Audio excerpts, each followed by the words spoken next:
What's up, everybody? Welcome back to Juan More Round, episode 6. Today, we mourn Israel Adesanya's title aspirations and recap the Saudi Arabia card. I give my thoughts on the next matchups to make, and lastly, I close out with my reasons on why Bryce Mitchell is kind of right. We got lots to cover, so let's get into it.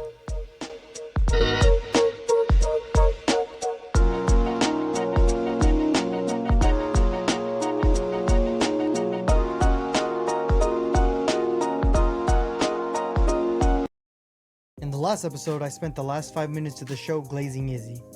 The tough part of the sport is watching all your favorite fighters get knocked out. The new wave is here, and they're making their presence known. Izzy looked in great shape and had a good first round. In the second round, he tried to channel his inner Poatan, but it didn't play out that way, and lost via second round TKO. That doesn't take away from how crisp Imovov looked, and he's on a short list for fighting for the title. The co-main was a typical MVP fight. There was some good sequences, but the rifle guy won. Sharo didn't get fraud checked in my opinion, but styles definitely make fights. In the heavyweight match, Pavlovich won a boring fight, in which I'm pretty surprised at how many times he went for a takedown, but a win is a win. Vinicius pulled off the upset in an exciting fight, and Fares Ziam dominated in his win. I went 4 for 5 in my picks last week, and this Friday, I'll give my picks for UFC 312. Alright, for Matchmaker Monday, these are the fights that I think make the most sense moving forward.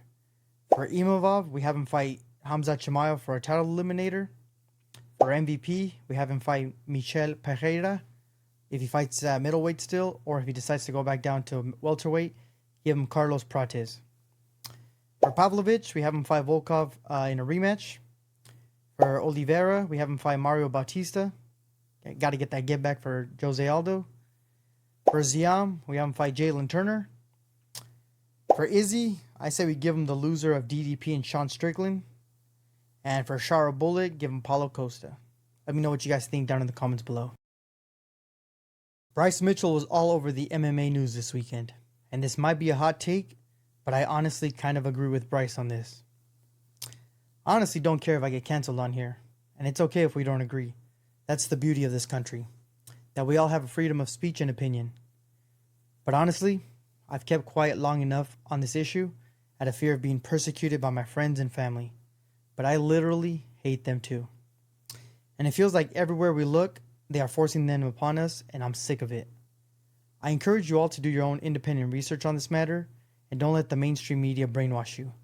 Let's take a listen to Bryce here, and let me know if you agree. Seatbelts, I think it's just like you get to choose if you want to wear a seatbelt. The government doesn't, they don't wipe my ass for me, and they shouldn't be able to tell me if I want to wear a seatbelt. He ain't wrong here. Seatbelts. He was also in the news for more heinous reasons, and there's no defending or sympathizing with that.